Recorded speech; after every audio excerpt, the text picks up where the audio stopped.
Okay. Okay. So, can you guys see it? Can you guys hear me properly? Yeah. Yeah, it works. Okay, thank you. So today I'm going to be doing a country profile on Germany. So let's begin to go in depth on Germany's history. So what nations or groups of people have impacted this country? Well, Italy joined Allied forces with Germany in World War II, but soon surrendered to the Allied forces a month later after a month and declared war on Nazi Germany. Japan was also part of this alliance in World War II. The true alliance with Japan and Germany was when Japan entered the war and attacked American bases and declared war on America. So then Germany also declared war on America, and this strengthened their relationship. Then British forces played a huge role in the production of signal intelligence, the bombings in Germany, the Normandy landings in 1944, which led to the liberation of Europe. The USA also impacted Germany a lot in World War II, but I'll also focus on other impacts that they had to the country, such as the early 20th century Steel Corporation. So the goal of that was to move beyond the limitations of the old cartel system by incorporating advances simultaneously inside a single corporation. The new company emphasized rationalization of management structures, modernization of technology, and employed a multi-divisional structure and used return on investment as in measures of success, all this being modeled by the US steel industry. So between 1890 and 1913, German exports tripled, and by 1913, Germany's shares of the world manufacturing production was 14.8%, ahead of Britain's, which was 13.6%. By 1913, America and Germany exports dominated the world steel market as Britain slipped to third place. Now, for the groups that affected this country, the Nazis, as we all know, Hitler, one of the rulers of Germany, created something known as the Nazi ideology. He believed that person's characteristics, attitudes, abilities, and behaviors were determined by his or her racial makeup. This, of course, impacted Germany as Nazis were tearing apart families, sending innocent people to concentration camps, and finally, NGOs. In 2004, a new German governance framework, particularly on foreign and security policy areas, emerged where NGOs are integrated into actual policy making. The idea is that cooperation between state and civil society groups increases the quality of conflict resolution, development cooperation, and humanitarian aid for fragile states. The framework seeks to benefit from the expertise of the NGOs in exchange for these groups to have a chance for influencing foreign policy. So, who are the former rulers or colonial powers? Well, I'll begin with every ruler since 1701. So, first we start off with the kings of Prussia. Prussia was a major Germanic kingdom that unified their German states. These are all the former kings. So, like, first we have Frederick I that ruled from 1701 to 1713, and then finally William I, who ruled from 1861 to 1871. Then we have the emperors, um, the former German emperors, and a German emperor was a title of head of state and hereditary rule of the German Empire. So William I ruled from 1871 to 1888, and then William II ruled from 1888 to 1918. Then we have the the Weimar Republic. The Weimar Republic was Germany's government from 1919 to 1933, the period after World War I until the rise of Nazi Germany. It was named after the town Weimar, where Germany's new government was formed by National Assembly. So we have Frederick Ebert that ruled from 1919 to 1925, then Paul von Hindenburg that ruled from 1925 to 1933. Then the Third Reich, which means Third Empire, which alluded to the Nazis' conceit that Nazi Germany was the successor to the early Holy Roman Empire and the German Empire. And as we all know, Hitler was the leader of this. And then we have the German Federal Republic chancellors. This was the head of the government of Germany and the leader of the federal cabinet, the executive branch of the federal government, and that's all the leaders there, as well as finally the German Democratic Republic, or East Germany. And this was founded as a second German state 4 years after World War II ended. So when was its golden age and what was the extent of its power? So the period of the golden age was from 1924 to late 1929. It is a time when the Weimar Republic enjoyed great stability, economic security, and prosperity, as well as improved living standards. New factories were constructed or converted. Many newly developed assembly line techniques. This freed up Germany's industrial resources there and allowed production to return to its full potential, attracting investment and expansion. From this point, Germany's recovery was very rapid. The economic growth from 1924 exceeded that of France and Britain. By 1929, Germany was producing 33% more than before the war. Germany regained its mantle as the second highest producing industrial nation after the US. The years between 1924 and 1929 have been known as the Golden Age of Weimar, marked by economic recovery, growing prosperity, and better living conditions.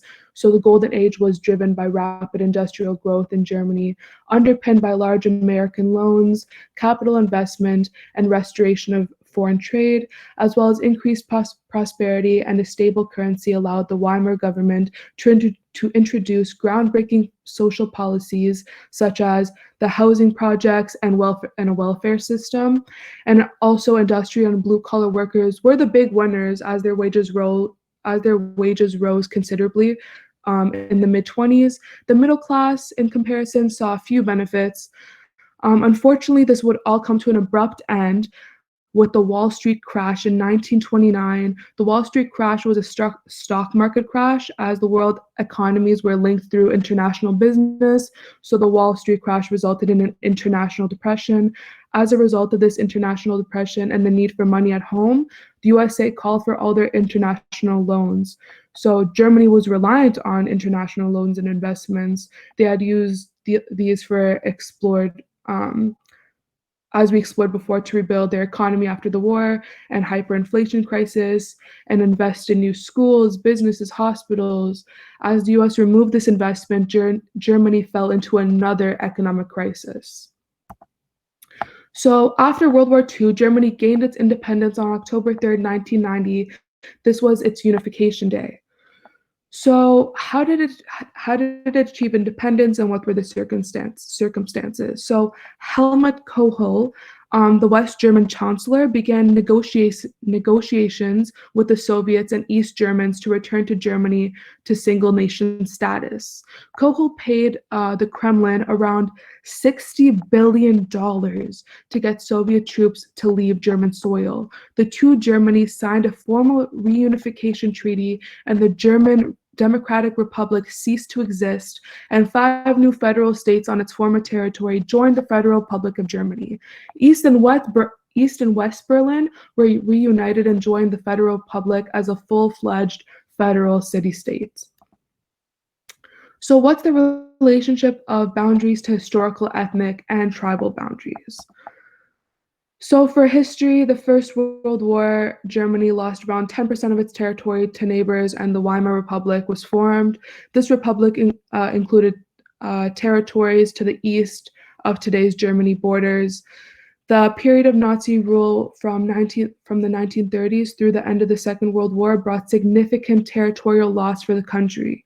Nazi Germany initially expanded the country territory dramatically and conquered most of Europe, though not all areas were added to Germany officially. This part of the motivation behind the territorial damages is based on historical events in Germany and Western Europe. Migrations that took place all over more than a millennium led to pockets of Germans living throughout Central and Eastern Europe, as far as East Russia. This was then sometimes used by German nationalists, such as Nazis, to justify territorial claims. When looking at ethnic boundaries now, let's take a closer look at how immigrants were categorized and evaluated by a liberal nation state that contains both a universal human rights discourse and an exclusive national definition of who is unwanted, you could say. This symbolic struggle over the legitimate principle of vision and division on the evaluation. And since religion in Western Europe, and especially strong religious and ethnic boundaries in Germany, are seen as dominant characteristics, and the symbolic dimension of boundary making referring to an ethnic concept of German nationhood. Then we have like the Berlin Wall, for example. East Germany built a barbed wire concrete wall between East and West Germany in 1961. This divided East and West Berlin to keep fascists, you could say, from entering East Germany, as East Germany was communist and West Germany was Democrat and fascist. It stood until 1989, creating the ethnic conflict between the two different systems of government between East and West Germany, and remained a famous mark of the Cold War after the fall of communism in East Germany. Finally, looking at tribal boundaries, the use of forced unpaid labor went on the books as a criminal offense. So Heinrich Scheen in East Africa proclaimed that the dominant feature of my administration will be the welfare of the natives entrusted in my care. Subsequent historians would commend German colonialism in those years as an engine of modernization with far-reaching effects for the future. So the native population was forced into unequal treaties by the German colonial governments. This led to local tribes and natives losing their influence, power, and eventually forced some of them to become slave laborers. Although slavery was partially outlawed in 1905 by Germany, this caused a great deal of resentment and led to revolt by the native population. So what are the significant military, political, economic, and social events that shaped Germany's views? So when we're looking at the military, military, you can look closer at 1933 when Hitler was appointed Chancellor of Germany. Hitler rebuilt the German military and sought world domination through military power. When we're looking at political events, well, Hitler quickly eliminated government partners and established Germany as an authoritarian state and himself as dictator. He also desired to purge Germany he also decided to purge Germany of all he deemed to be undesirable. Census was taken predominantly focusing on Jews and other minorities, while focusing on the Aryan race. This event shaped Germany's views as they thought a race was superior than others, beginning a genocide of millions.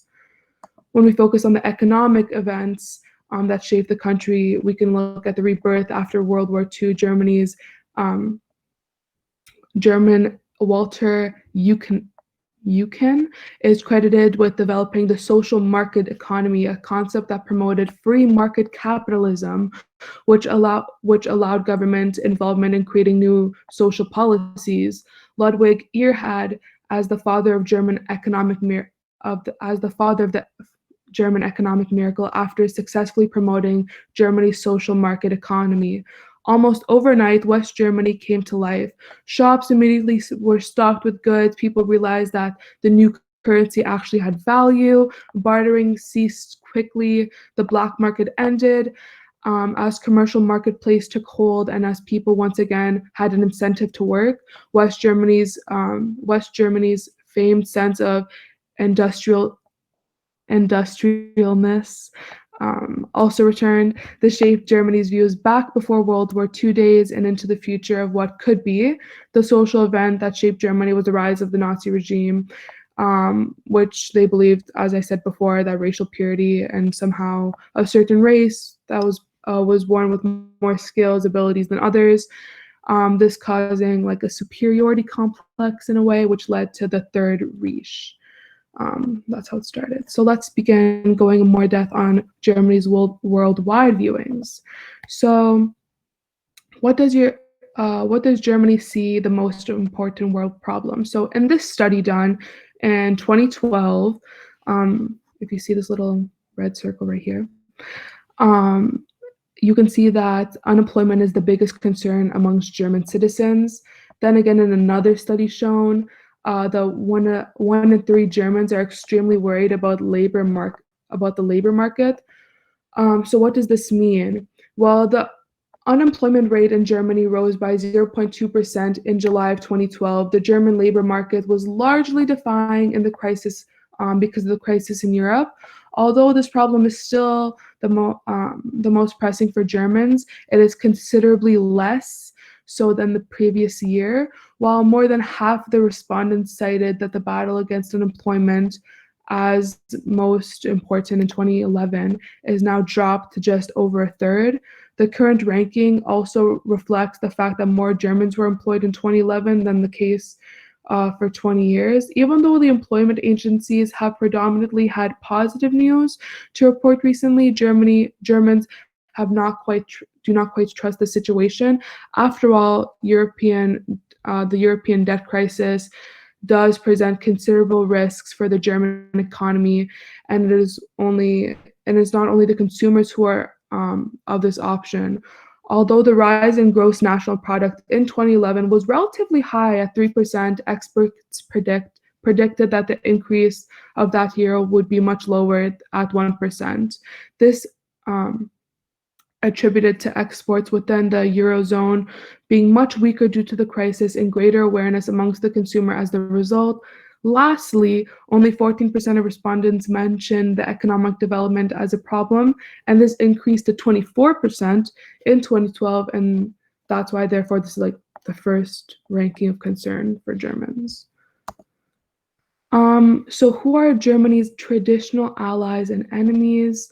So traditional allies of Germany would be like Italy and Japan, like how I discussed before, how they joined the Axis alliance together in World War II.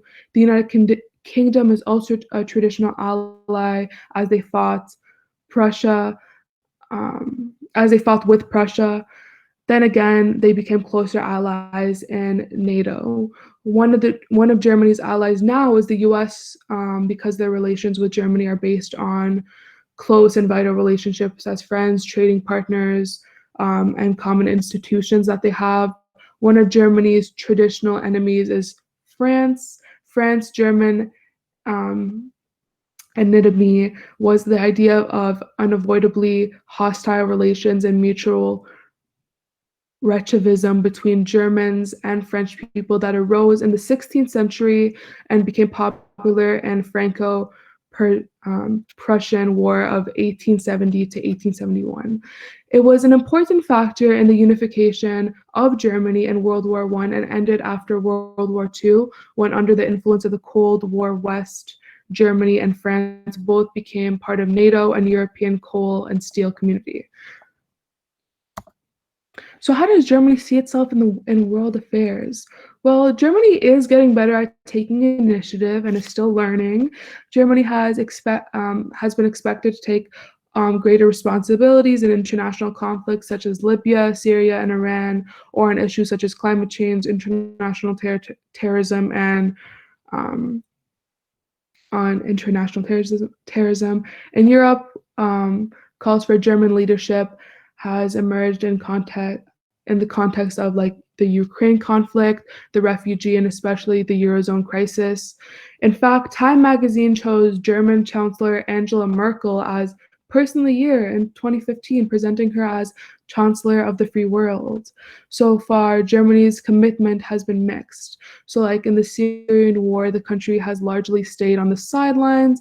It acted, however, in concert with permanent members of the UN Security Council to strike a nuclear deal with Iran, although it refused to get involved in military observation missions with Strait of Hormuz, a major international waterway, which is one of the hotspots in the growing tensions between Iran and the West. In the Ukraine crisis, Germany took the diplomatic lead in the tandem with France and brokered a deal between Russia and Ukraine, which contained but did not solve the conflict. The country pressed ahead in 2015 refugee crisis, abrogating the EU's already infringed Dublin regulation, accepting hundreds of thousands of refugees, although it had a backpedal as many other EU members refused to follow. In the Eurozone crisis, Germany made use of its economic and financial power to save the euro, was criticized for acting too late or too little and leaving the burden of make or break rescue measures to the European Central Bank. Germany will have to modernize its economy, public and private investment in infrastructure, digi- digitalization, social balance, education, and training are important as research and innovation to maintain economic and thus financial capabilities. It also requires a more flexible economic policy approach, especially concerning the Eurozone and rebalancing the export-led growth model, less reliance on foreign demand, and with energy transition towards renewable, less need for energy imports would raise the country's independence and legitimacy as an economic role model. By strengthening its power resources, Germany can lay on the foundation for more active leadership and exercise of power. This would be in the interest of the liberal world order and thus its own interests.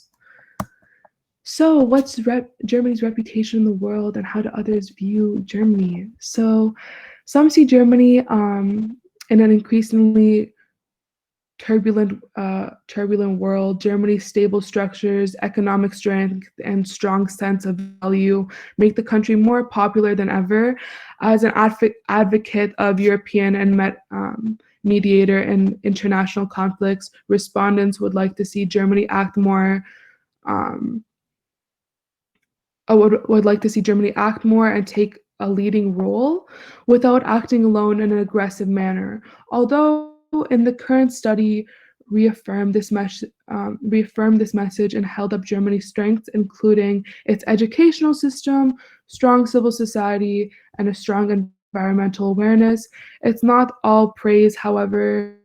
Germany needs to get in better shape for the future. There are some concerns that Germany relies on its technological strength and is failing to exploit the potential of digitalization, like I said before. Some say Germany needs to get more involved in helping other countries as well as taking more initiative.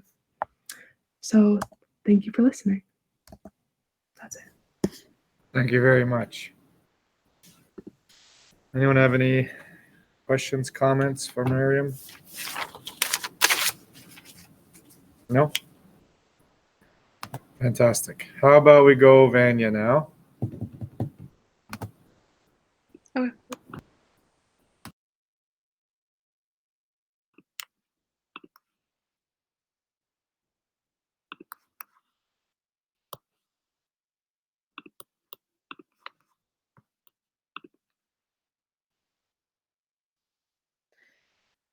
So my country is Morocco. So to kind of give a quick introduction, Morocco is located in North Africa. Rabat is the capital city. Casablanca is the largest city, and the most commonly spoken languages are Hassaniya Arabic, Berber, French, and Spanish. The history. So the former rulers, or those who have had an impact on Morocco, starting from 1957, Sultan Mohammed V participated in the Anfa conference hosted in Casablanca during World War II. On the 22nd of January 1943, he met privately with the US President Franklin Roosevelt Jr. and Prime Minister of the UK Winston Churchill. So his son is Hassan II, who was exiled to Corsica by French authorities on the 20th of August 1953, together with his father. They were transferred to Madagascar in January 1954. In Morocco's first constitution of 1963, Hassan II reaffirmed Morocco's choice of a multi-party political system, the only one in the Maghreb at the time. Hassan suspended the constitution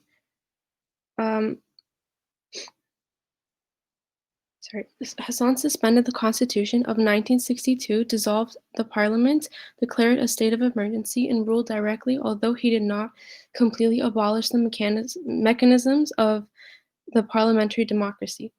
So Mohammed VI was his son, and he was the second child and the oldest son of Hassan II. Leaked diplomatic cables have alleged extensive corruption in the court of King Mohammed VI, implicating the king and his closest advisors. Widespread disturbances in 2011, a Moroccan element of the Arab Spring protested against corruption and urged the need for political reform. In response, King Mohammed VI created a program of reform and introduced a new constitution.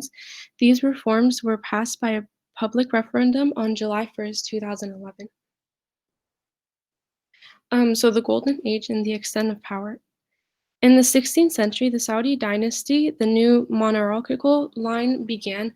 Ahmed al-Mansur, the greatest of the Saudi kings, ruled from 1578 to 1603 and inaugurated the Golden Age of the Moroccan history. He protected Morocco from the Turkish invasion, strengthened the country's defenses, reorganized the army, and adorned the magnificent capital at the Marrakesh with the vast body captured in Timbuktu. The decadence of the last Saudi king brought Morocco under the control of the Falali dynasty of mixed Arab and Berber descent, which continued to modern times. Trade with France and other European countries became increasingly important in the 18th and 19th century, and when France in 1844 defeated the combined Moroccan and Algerian forces, France became the ascendant power. Spain, under an agreement with France, invaded and occupied northern Morocco in 1860. There followed some 45 years of trade rivalry among the European nations and Morocco. The achievement of independence. Morocco officially gained its independence on the 2nd of March 1956 after signing a joint declaration in Paris to replace the Treaty of Fez that had established the Protectorate in 1912. France's recognition of Morocco's independence indeed marks a turning point in the history of Franco-Moroccan relations. In the Declaration of November 6, 1955, the government of the French Republic pledged itself to help Morocco achieve the status of an independent state within the framework of a freely negotiated and defined relationship of interdependence. So the significant military, political, economic, and social events that have shaped Morocco. So for the military aspect, the Royal Moroccan Armed Forces are large, expensive, and well-trained with extensive experience in counterinsurgency, desert warfare, and combined air-land operations. Further experience has come from participating in peacekeeping operations. However, as Morocco has not fought a conventional interstate war since the Algerian-Moroccan War of 1963, they have very little experience in state-on-state warfare. In terms of the economy of Morocco considered a relatively liberal economy governed by the law of supply and demand. Since 1993, Morocco has followed a policy of privatization of certain economic sectors which used to be in the hands of the government. However, Morocco has become a major player in African economic affairs and is the fifth largest economy in Africa. Since the early 1980s, the Moroccan government has pursued an economic program toward accelerating economic growth with the support of International Monetary Fund, the World Bank, and the Paris Club of Creditors. The major resources of the Moroccan economy are agriculture, phosphate, minerals, and tourism. Sales of fish and seafood are important as well. For the political aspect, the politics of Morocco take place in a framework of a parliamentary constitution monarchy, where the Prime Minister of Morocco is the head of government in a multi-party system. Executive power is exercised by the government, and legislative power is vested in both the government and two chambers of parliament, the Assembly of Representatives of Morocco and the Assembly of Councillors. The Moroccan constitution provides for a monarchy with a parliament and an independent judiciary. In recent years, the Moroccan economy has been characterized by macroeconomic stability and low levels of inflation. The Moroccan economy remains solid and mainly relies on exports, a boom in private investment, and tourism.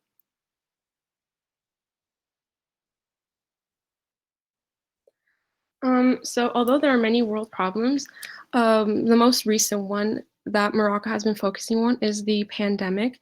The COVID-19 pandemic has triggered a number of radical measures to counter its progress. In March 2020, Morocco closed its land and maritime borders and suspended all international passenger flights to and from its airports. Other measures were taken to limit social interactions. An economic watch committee chaired by the Minister of Economy was set up to evaluate the impact of COVID-19 on the economy and adopt mitigating measures to support the segments of the economy affected. King Mohammed VI ordered the creation of a fund of 10 billion dirhams, which is $1 billion, to upgrade health infrastructure, support vulnerable households, and help crisis-hit economic sectors. To help Morocco cope with the effects of COVID-19, the World Bank proceeded with the restructuring of a US $275 million disaster risk management development policy loan with a catastrophe deferred drawdown option. So the traditional allies and enemies, Morocco is a member of the United Nations and belongs to the African Union, Arab League, and Arab Maghreb Union. Morocco also belongs to the Organization of Islamic Cooperation and the Non-Aligned Movement. Morocco's allies are mainly the Gulf countries such as Saudi Arabia and the UAE, the United Arab Emirates. The King of Morocco has recently initiated an alliance with Russia, and the main enemies in Africa are Nigeria, South Africa, and Algeria. As French controlled the region that was Wayne, Morocco attempted to claim territory that it said was part of the country before the French occupation. Morocco's invasion into Algeria in 1963 began the Sand War, which killed hundreds of people and defined two countries with bitter relationships. The role in world affairs. Historically, Morocco's traces in its lineage from the Almoravid and Almohad Berber empires, which in the 11th century began a process that led to an empire stretching from southern Spain to Senegal. Thus, Morocco has iridescent claim to a vast territory that includes, besides the Western Sahara, of the Mauritania and parts of Algeria and Mali, which is the so-called Greater Morocco. Morocco was the first Arab state to condemn Iraq's invasion of Kuwait in 1990 and send troops to help defend Saudi Arabia. Morocco maintains close relations with Saudi Arabia and the Persian Gulf, which states that they have provided Morocco with substantial amounts of financial assistance. Morocco has also supported the efforts to stabilize Iraq. And in addition, Morocco is active in Maghreb and Arab as well as African affairs. It supports the peace and moderation in the Middle East. And lastly, the reputation of Morocco. As a historical link between Europe, the Middle East, and North Africa, the Kingdom of Morocco has actually served as an important political juncture. The kingdom's political and cultural dynamics are equally diverse and are shaped by Arab, Berber, European, and West African influences. And to date, Moroccan leadership has worked to achieve moderate domestic as well as foreign policies to ensure that the country maintains its role as a somewhat politically stable and increasingly democratic center.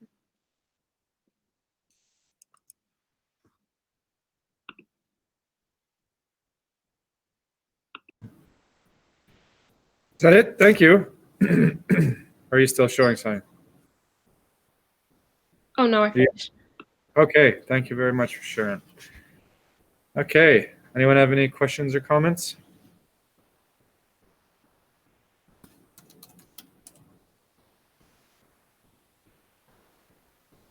No? All right then. Final one for the day before Miss So is Vincenzo. Okay.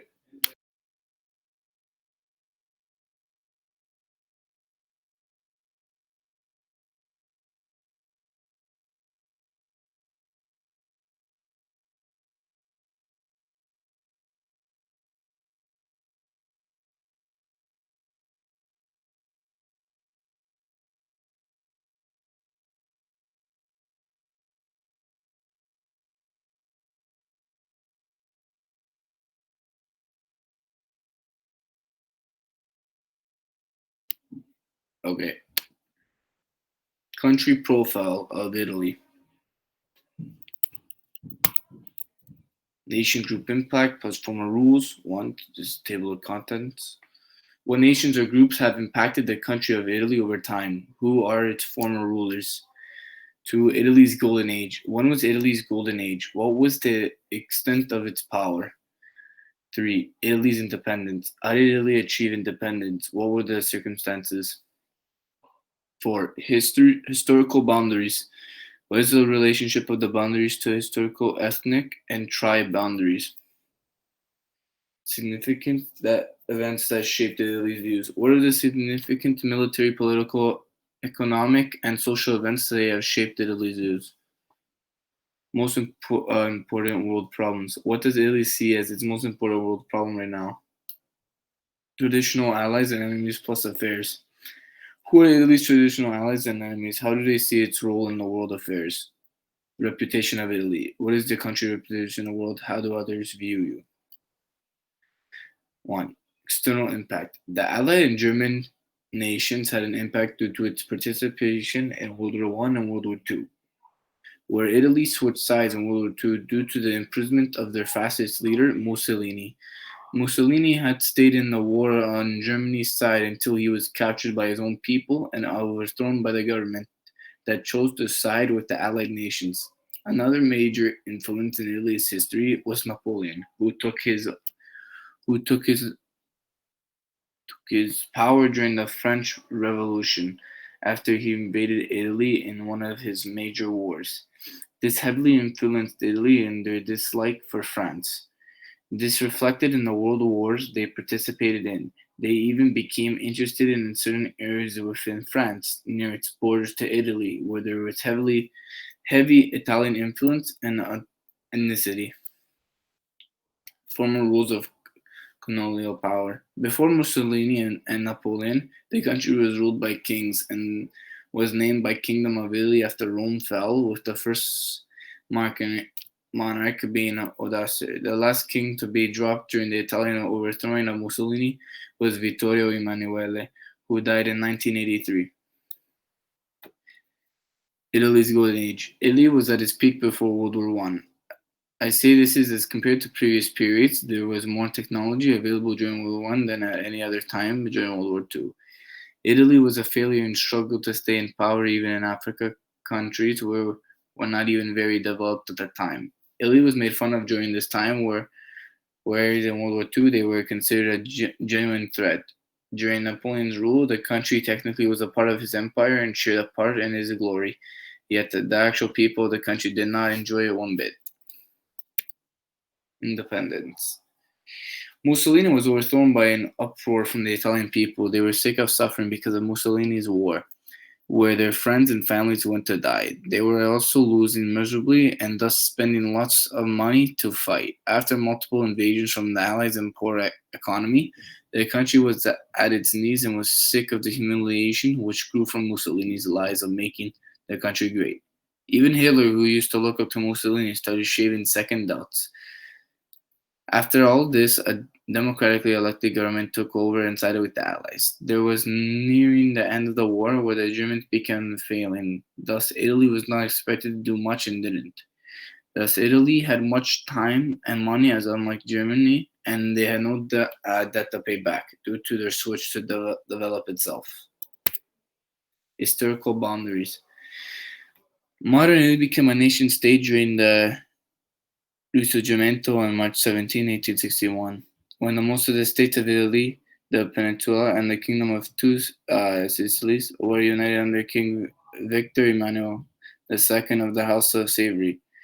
Heretofore King of Sardinia, a realm that included Piedmont, the current shape of Italy is what it has always been, excluding war territory. Dispute Italy had owned certain areas within Africa, but failed to uphold them during World War II. Italians are heavily connected with Rome, where the Catholic high priest resides. Thus, it is heavily influenced by Catholicism. 5. Significant events. Some significant events, battles, would be the fights that took place in Italian Africa, the Italian and French border battles, and the fight that took place at Italy's Budal during World War II. All these battles they suffered heavily, which grew Italy's distaste for Mussolini. Their battles during Napoleon, where Italy tried to defend herself against him, also is quite important due to the fact Napoleon based lots of his operations within Italy. 6. Most important world problem. Currently, Italy has been under heavy economic downfall due to its poor government measures the coronavirus. Thus, it is focusing on itself. How Italy sees its role in world affairs. The traditional allies and enemies of Italy are undefined. This is because most allies were due to the government leader's personal choice, such as Mussolini, and the Germans, where the people wanted someone else. Italy is a part of the UN and the NATO alliances. Traditional allies and enemies. The traditional allies and enemies of Italy are undefined. This is because most of the allies were due to government leaders' personal choice, such as Mussolini and the Germans, where the people wanted someone else currently. It is a part of the UN and the NATO alliances. Italy's reputation. Italy is seen as a good country to visit. The world tries to help her due to the current pandemic running the state livelihood and economy. The country is also seen as a great place to visit with beautiful cities and strong in sports such as soccer. The country is very well known for its expensive clothing such as premium leather boots and sometimes sports cards. The cuisine in Italy is famous around the world and has become a common meal for many who haven't even seen cetaceans such as pizza, and in India and pasta in China. To Catholics, it is also a very sacred place due to the significance with the Pope in Rome, the Vatican City. Thank you. All right, thanks. Why don't we take a 7-minute break now, and then when we get back, Miss So will do her presentation. Sound good? Good. So 9:30, so 8 minutes, 8.5 minutes.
All right, I'm back. If you want to start, Miss So. All right, I will start. Hello, everyone. I'm going to present my screen.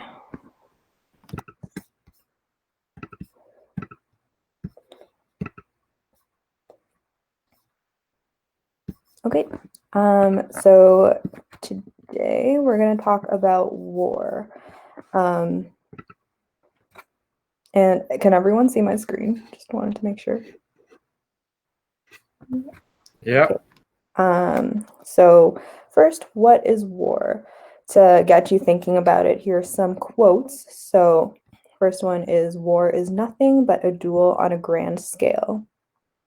And in wrestling, each wrestler strives by physical force to compel the other to submit to his will. Each endeavors to throw his adversary or opponent and thus render him incapable of further resistance. War, therefore, is an act of violence intended to compel our opponent to do our will. So that was said by Karl von Clausewitz. He also argues that the enemy has to be completely disarmed. And as long as the enemy is not defeated, he may defeat me. So one side has to be completely disarmed for the war to stop. So the aim of war is to force the enemy to do what we want them to do. So that can either be taking land back from the enemy or preventing them from taking land from us. And war is always political. It is always a political act, and it starts from a political disagreement or a condition and called forth by a motive that is also political. Let's talk about just war theory. So, is war justified? And that question was brought up by St. Thomas Aquinas, brought morality into war. And he says that if all of these conditions are met, we're going to talk about all of these conditions in a second, but once all of these conditions are met, only then will the war be justified, and it is okay to have a war. So the first one is that the damage inflicted by the aggressor on the nation or community of nations must be lasting, grave, and certain. So you can't just go to war if you want something small. Like you can't go if you just want to expand or conquer a new territory or expand your sphere of influence. It has to be something on the grander scheme of things. So you can only go to war against an aggressor who is harming the nation or the community of nations, or to prevent a certain evil and advance a good. So that's the first condition for a justified war. The second one is that all other means of putting an end to the issue and resolving it has to be shown to be impractical or ineffective. So war is the last resort. Once everything has been exhausted, only then, if the only option is to go to war, then you may go to war. And then things that you can do before war include diplomacy, international pressure, economic sanctions, etc. The third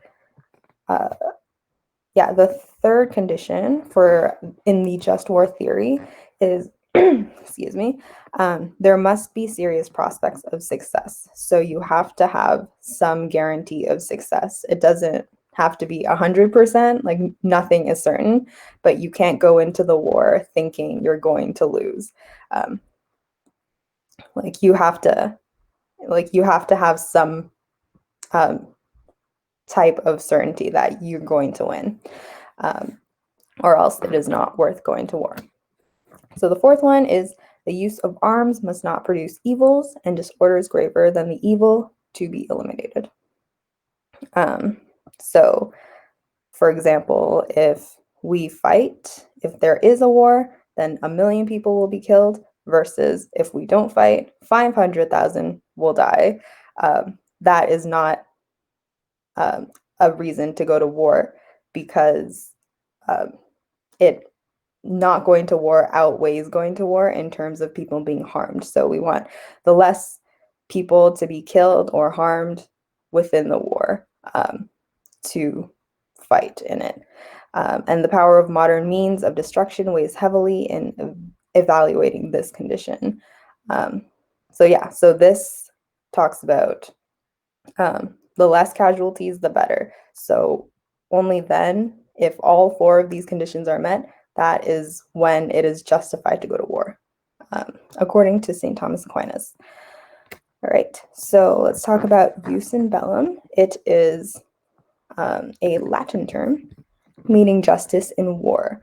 So once war begins, international law and order take over and govern how the fighting plays out. So this is done in a few ways. We're going to talk about each of the ways.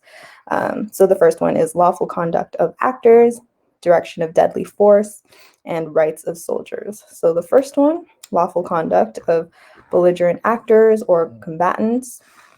It is unlawful for belligerents to engage in combat without meeting certain requirements.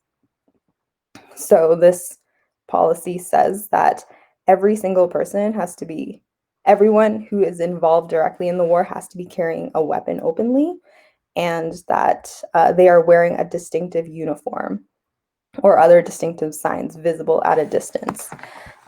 So in this case, if we hear a lot about espionage during war, and how people go undercover and wear the other side's uniform to get more information from them.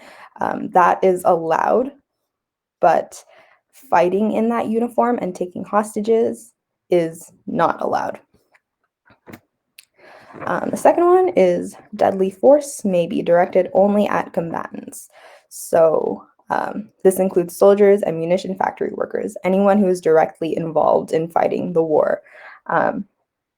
So deadly force must not be directed at non-combatants. So civilians cannot be directly targeted, but that doesn't mean necessarily that they can't be hurt. That's just called collateral damage. But the force cannot be directly attacking the civilians themselves. But like in the end, the less casualties, the better. So they want to try not to kill civilians or have it to be too excessive. The third one is the rights of soldiers.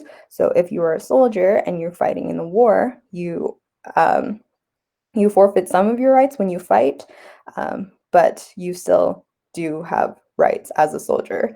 So once a soldier has laid down their arms and surrenders, they assume the status of non-combatant and cannot be killed or attacked deliberately. So only when they're in their uniform and they have weapons are they considered a soldier. Once you do not, you are not, and you're considered a civilian. Combatants that are captured in battle must be humanely treated. So if you're a prisoner of war and you're a soldier fighting in the war and you get captured by the other side, you still have to be treated with respect and human decency. You will still get a right to proper food, shelter, and medical treatment. So you cannot be tortured if you are if you are a prisoner of war. So let's watch this video. It's a debate. Is war ever justified?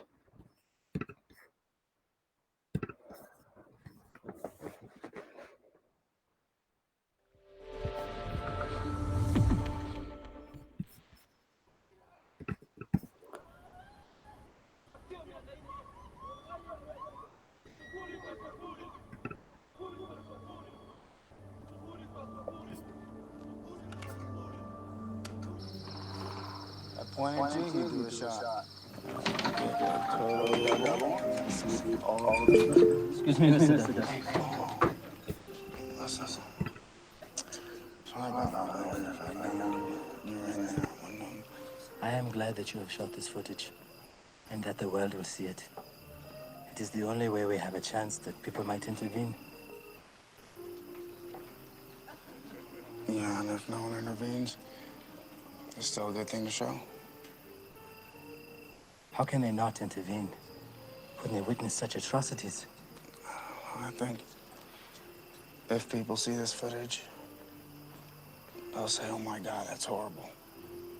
And then go on eating their dinners. Well, I think Brian has the easier side of the argument here, given our history, our recent history, that American intervention has not proven successful, and indeed one could argue has been disastrous in time after time. Many young people here are too young to remember the war in Vietnam, and I'm not, unfortunately, too young to remember it, and so that was a big disaster. And in your young lives, you've seen the disastrous war in Iraq, and some would argue the war in Afghanistan has been equally disastrous. So how do you make the case for military intervention? I think I would just say this, that there are times when military intervention on the part of the United States is appropriate. And I think those times include when you're up against an ideology or a religion that justifies the killing of people in the name of that ideology or that religion. And the examples that I would offer were Franklin D. Roosevelt, who recognized that there was great evil in the world in Nazism, National Socialism in Germany, and in Japanese imperialism, both enamored with the idea of a master race and human superiority of their race and ethnicity. And I think Roosevelt understood that, and he positioned the United States to stand up against it militarily even before the declaration of war, even before Pearl Harbor. The United States was intervening militarily to support England in their fight against Germany and to support China in their resistance against Japan. Was that wrong? I don't think so. And it did lead the United States into war, but that was a war where we belonged. I think in the current environment, we are confronted with a religious movement where people feel it is justified by God to kill young women who are seeking higher education, to kill healthcare providers who are trying to bring the benefits of science to poor people throughout the world. And I think that is a great evil, and I think the United States is right to lend its resources whenever free people anywhere in the world are standing up to that kind of, I think, what can only be called fascism. And when is the right time? You know, I don't think any ideology can give us the answer all the time as to what the answer is. Should we intervene? Should we not intervene? You know, we've had arguments over Syria and Libya. Those are real arguments. I think the best we can do is reject ideology as a solution to these problems and try and elect people whose judgment we trust. Ultimately, it comes down to a judgment question. There are times when it's appropriate to intervene militarily. There are a lot of times when we're better off not intervening militarily. And it's our business as free citizens to elect leaders whose judgment we trust on those questions. Great. Go ahead. I'm going to make the argument hard for myself by defending an extreme position. This is my four-step case for pacifism. First, in modern wars, there are no wars of self-defense. War today inevitably means deliberately or at least recklessly killing innocent civilians. This creates a strong moral presumption against war. Two, to overcome this presumption, you'd have to show that the long-run benefits of war are so wonderful that they clearly overshadow its grisly short-run costs. And you have to show that there isn't any cheaper, more humane way to obtain these benefits. Three, in practice, predicting the consequences of war is extremely difficult. Extremely difficult. Expert predictions are hardly better than chance. The political scientist Philip Tetlock did a 25-year study where he asked people to predict events very early on and then went to see if they were right. They did barely better than chance, even though they were the experts in the areas they were talking about in foreign policy. Saying it's complicated or there are no easy answers is not a good enough reason to deliberately or recklessly kill lots of innocent people. Fourth, there are much cheaper and more humane ways to attain the alleged humanitarian benefits of war. First and foremost, free immigration. Do you think that the women who are worried for their lives because they're going to college would even be there anymore if they could get a green card and come here? I don't think so. Do you think the people in Hotel Rwanda would have been there if they could have just gotten out of the country when they saw the writing on the wall? They would be gone. These are cheaper, much more humane ways of solving these problems than going and attacking other countries, crossing our fingers, and hoping for the best. Okay, so I'll start the questions. And actually, I'll start with Professor Kaplan. So, and this kind of actually gets to something you were saying before, right? I mean, there isn't a clear moral principle by which we distinguish between those located within the United States and those outside. So we would, if there were, for example, ethnic cleansing happening in San Diego, we would probably feel obligated to step in. Why would we feel less obligated to step in if it's happening in Montreal? That's a great question. I would apply exactly the same test I just did, inside or outside of the country. Do we have a clear reason to think that the long-run benefits are so wonderful that they are going to outweigh the short-run costs? It may be in a country that's actually likely, but for example, I am not a fan of guerrilla warfare. What does actual guerrilla warfare in the real world mean? It means that you're going to wind up killing or recklessly, or either deliberately or recklessly killing a whole lot of innocent people. That's the real world. Guerrilla warfare is not someone going to a village and saying, "Hello, would you like to join my crusade to free the world?" It's showing up there with some guns and saying, "You better volunteer to join our guerrilla army now, or else." So I would say the principle inside or outside of countries is the same in both cases. If you actually can have legitimately high confidence that the benefits of what you're doing are so great they're going to outweigh the short-run horrors, then I think it's okay. It's just very hard to obtain that in the real world. I feel a lot of sympathy for Brian's 4 points, and I think they argue strongly in favor of not going to war as your first, second, or third choice. And I'm just leaving open the possibility that there are times when it might be justified because you're up against a moral evil that you can't reason with. That is, in the name of ideology or religion, is going to kill. And I certainly do not think that open borders and open immigration is a solution to that problem throughout the world, because it not only brings the victims to the United States, but it brings the perpetrators to the United States as well. And we've seen that in the United States with the spread of foreign practices like honor killings that are taking place in the United States now in immigrant communities. So I think we need to recognize the reality that if you throw the borders open, you admit everyone into the United States, and you bring all of those problems in with it. I didn't want to mix the two topics together, but there we are. There's a clear border between them, and I don't want to cross it. Do you want to? Yep. So Jan, let's go back to your World War II example. All right, so the United States went and stood up for China and against Japan. Now, what actually happened? As you know, we were talking about it before. The result was that the communists seized control of China and murdered way more people than the Japanese did during the entire period, reign of terror of the Japanese Empire. That's what I'm talking about. You may say it's clear, there's a clear gain here. It's not clear. If you think it's clear, it's because you don't actually understand what's going on. It would have been worse for the world if Japan had won. It would have been worse for the world if Nazi Germany had won. Yes, there were terrible consequences as a result of American intervention, but it would have been worse. And I think the United States did the right thing. I think the judgment of history is clear on this point. The United States did the right thing to lend its military might to the struggle for human freedom against forces of ideological and religious tyranny. And I think there may be times in the future, maybe this is one of the times, I don't know, I hope not, when we're called upon to do it again. Well, sorry, quick one. Yeah, the judgment of history is clear when you don't have to predict the future. That is the problem. It's easy to look back and say that we did the right thing. However, the counterfactual, which would have actually you actually have to face at the time, is it possible that the Empire of Japan would have calmed down in the same way that Mao's China calmed down? Totally possible. We don't know. So to say that we look back and it turned out to be better, it is far from clear that it actually was better. The Mao killed way more people than the Japanese did in the midst of decades of war. But isn't there a problem with so you have a limiting principle to your pacifism, which is, namely, you do kind of a cost-benefit analysis. It's not just cost-benefit analysis. It's saying you need to have a clear evidence of much larger benefits. Right. But you seem to be denying at the same time the very possibility of that clear evidence. I don't deny the possibility, just the empirical likelihood. If someone says, I know the future for certain, here's how it's going to be, this is going to cost 5 lives and save 1 million lives, my answer to that person is, how could you possibly know that? Are you willing to bet? Are you willing to bet? Let's put some money on it. Let's go and check out your betting record on things like this. Let's do 10 bets, see how many you get right. You're going to be wrong a lot. But what about in the incident in San Diego?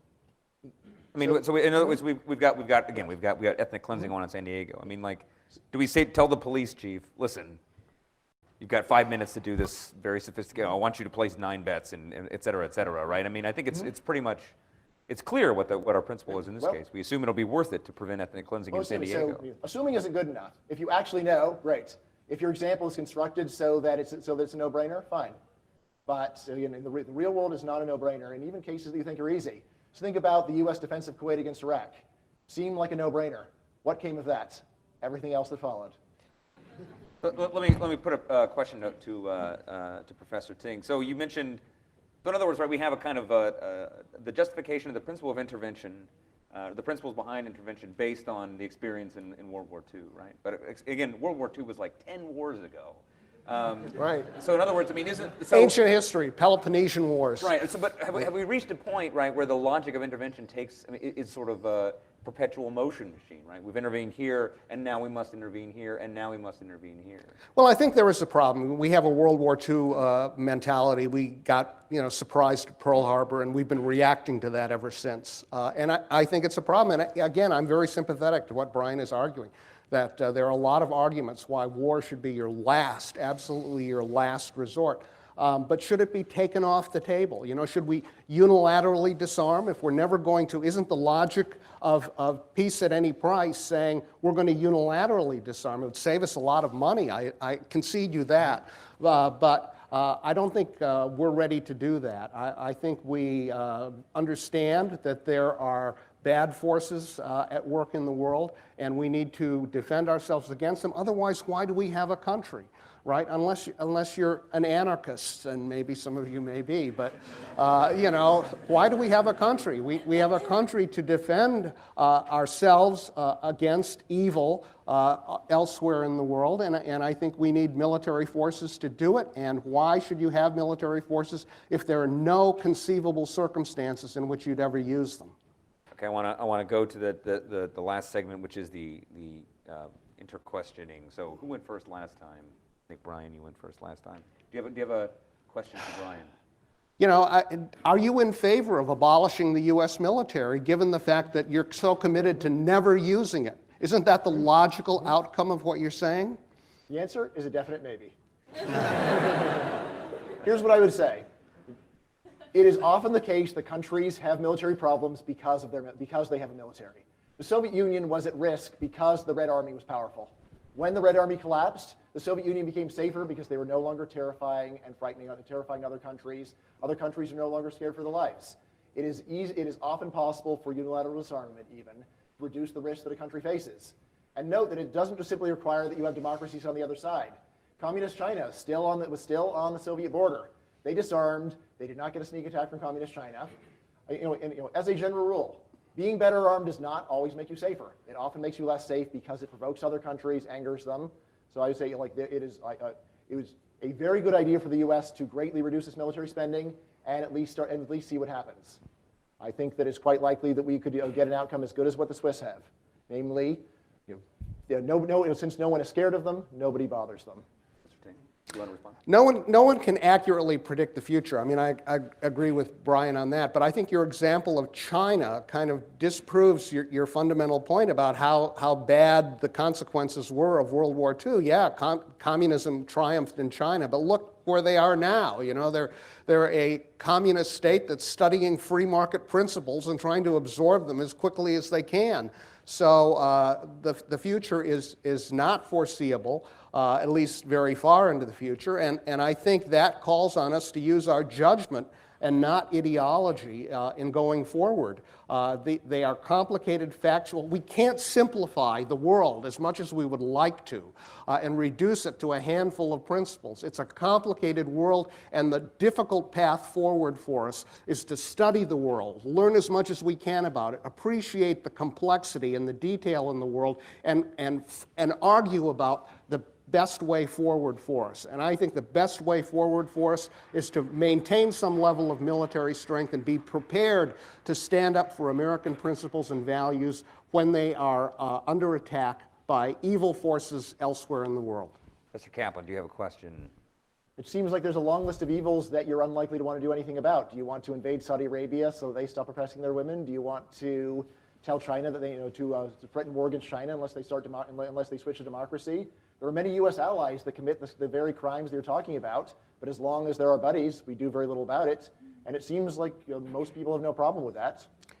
I don't think you can say just because there's a lot of problems in the world that we're going to intervene everywhere. In fact, I'm very sympathetic to the notion that we ought to have an aversion to intervention, absolutely. And I'm saying that there are a small number of situations, like when you're battling an unthinking ideology of racial superiority, as prevailed in Nazi Germany and in Japan, or maybe now when you're battling a religious intolerance that calls for the murder in the name of God, as though God is ordering these murders and issuing fatwas on people. You know, maybe that's a situation where where people are willing to stand up and defend themselves, for the United States to lend some support to free people elsewhere in the world willing to stand up and fight. You know, I think we need to have armed forces standing in reserve to lend that support where it's in our interest and in the interest of humankind to do so. Professor Kaplan, you want a last word? And it seems like really all that you're saying is, even though we have a lot of evidence that our best thinking isn't very good, let's do it anyway and rely on it. I think we really need to take seriously the true complexity. It's so complex that even if people try their best, they're very bad at doing this. And saying we're going to go and attack a country and kill a lot of innocent people when we just have a guess that it might be better is not good enough.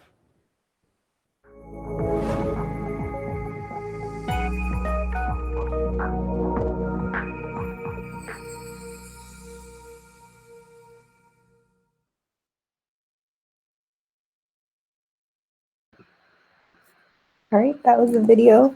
Clearly, there's a lot to think about with war and whether or not it is necessary or justified. So that, with hearing both sides, that leaves the question up to you, and you can decide whether war is actually justified or is ever justified or not. Great. Oh. Great. So we're gonna talk about types of war. Now that we talked about whether or not it is justified or not. Hold on, I'm stuck. There we go. So the types of war we're going to talk about today are 4. So there is total war, limited war, civil war, and guerrilla war. So total war, that's the first one.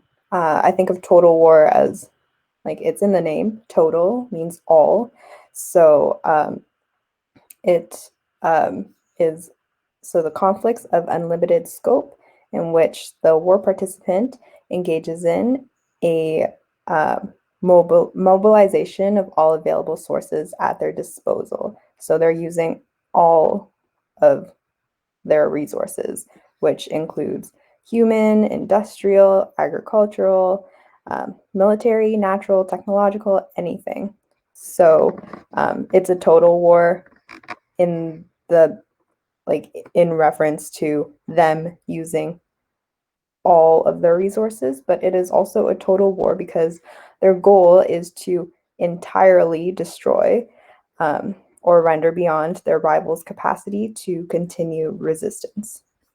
So they're using all of their efforts to destroy their enemies, their rivals entirely. In 1850, total war was identified by scholars as a separate class of warfare. And in total war, there is less or no differentiation between combatants and non-combatants or civilians than in other conflicts. So we were just talking about just war having no direct attacks on civilians. So I guess total war may not be just because this completely contradicts the fact that you shouldn't, or civilians should not be attacked. So as nearly every person from a particular country or opposing area, civilians and soldiers can be considered to be part of the war effort. So the French Revolution introduced some of these concepts of total war to the world. The new republic found itself threatened by a powerful coalition of European nations. The only solution in the eyes of the Jacobins was to pour the nation's entire resources into an unprecedented war effort. So this is the start of conscription. And World War II is also a model for total war, with the Blitz, the nightly bombings, the use of atomic weapons, all that stuff together sets a model for total war. The next one, we had total war, which is everything, all their resources. Now we're talking about limited war, which is the opposite. Basically, it's characterized by a limited or restrained use of weapons and military options. So in total war, the goal of the government had been to bring about the surrender of the enemy. The objective here was to achieve the enemy's surrender at a minimum cost in lives and in both lives and national resources. So total war is also an unambiguous concept and generally understood by those doing the fighting. Limited war implies limited goals and ambiguous, complex concepts. This ambiguity requires that government and military constantly explain and rationalize the reason for the conflict. And this becomes more difficult as time passes and more people die and get hurt. So a few of the examples of a limited war include Korean War, the Vietnam War, Gulf Wars, and the most recent Afghanistan mission. Next war is the Civil War. This is when different factions within the state fight to keep or obtain political power through the means of organized violence, like the American Civil War, the Spanish Civil War, and the current Syrian Civil War. There are a few more characteristics of a civil war. The first one is divisive factors. So the root of a civil war is an issue that causes the population to take sides to the point of violence. The issue could be political, economic, ethnic, religious, anything. So it is an internal war rather than including the population rather than having countries fighting each other. The second characteristic is the domestic destruction. One of the domestic aspects that will be destroyed is the economy. So this will use a lot of military energy and money and resources instead of, again, fighting another country. It will be turned inward and fighting within. This will limit the state's ability to develop or trade with other countries. So it will affect international relations. The third is a political objective. So the main objective of the war is to obtain some form of control in the government, sort of like what we talked about in last week's revolutions PowerPoint, to have some control in the government and to sort of overthrow the government. Each of the opposing sides rejects the ruler, style of ruling, or government system of the other. The fourth is participants. So there has to be at least 2 armed sides present, which are well organized. So unlike a revolution, mobs and riots do not count. One of them has to be the state. So in a revolution, it wouldn't count because there's usually no arms involved and there's no organized, it's not as organized with a revolution as it is with a war.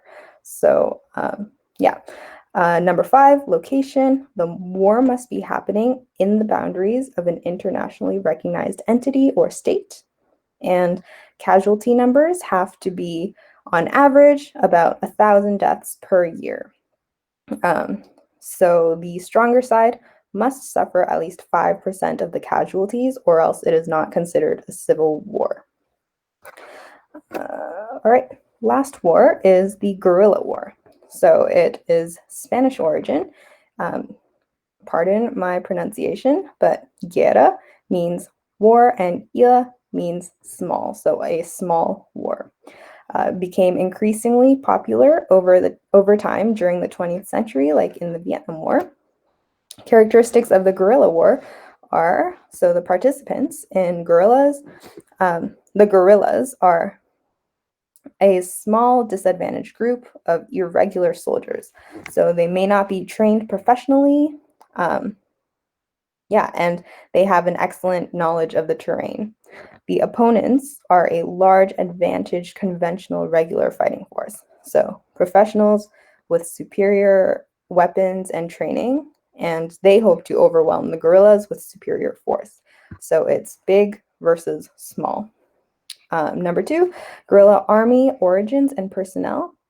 They can range anywhere from villagers to retired soldiers.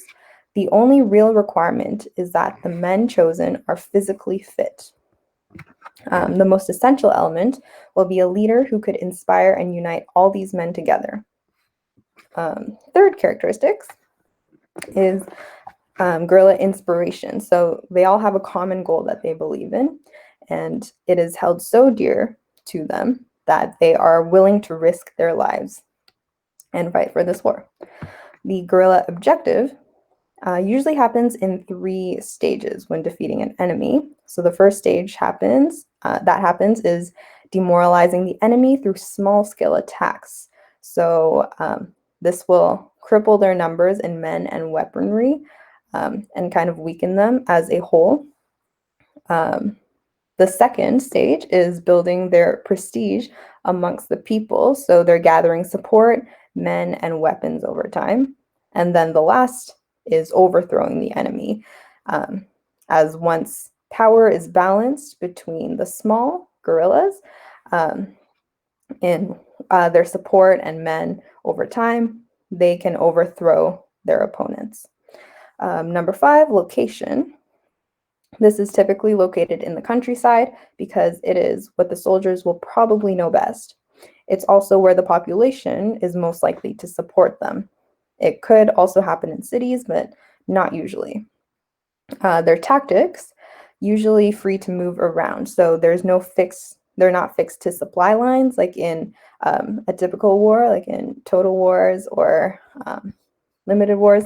And they have great tactical flexibility. So selectively attack smaller enemy formations. And then they have hit and run, which is ambushing their enemies. And the last one is time. So in a guerrilla war, the longer the conflict drags out, the more support from locals and people the guerrillas are likely to get. And this is when, this is how they kind of, the guerrillas want to win by waiting long enough and exhausting their enemy.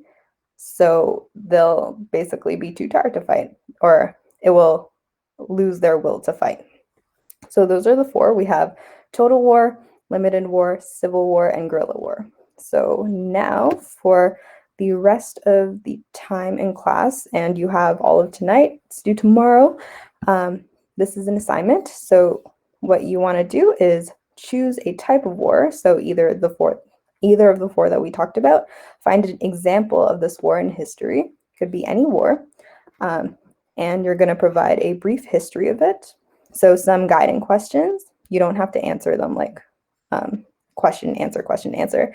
For this is just to guide you. So some guiding questions are: what event sparked the war? Who was the war between? What were the goals of the war? What were the results of the war? Just to have you think about that. Second question is: explain why the war you chose is categorized and the type of war it is in.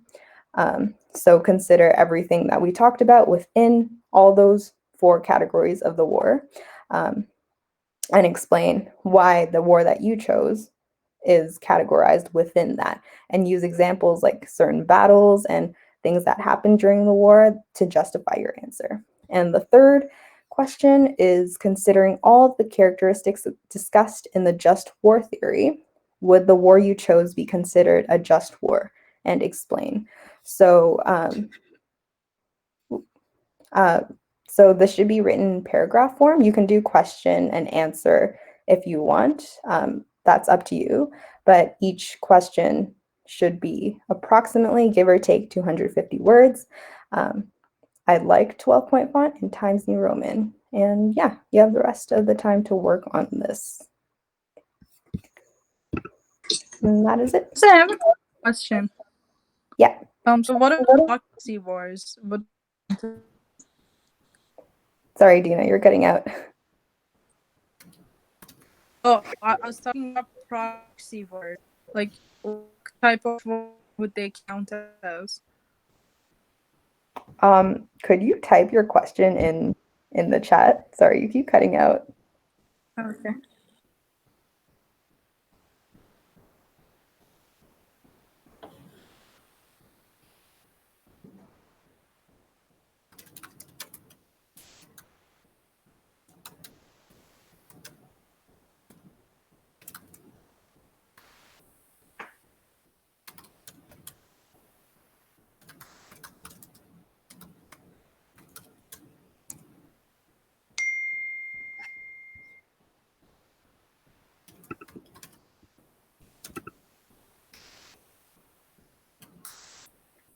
So proxy wars could fit into other categories that you mentioned. The reason could be different every time.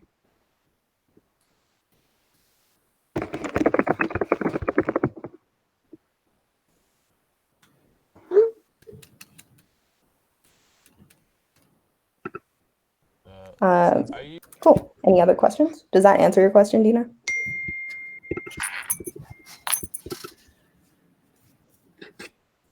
Okay, I'm going to take that as a yes. And that is all for me today. Fantastic. Thank you, Ms. So.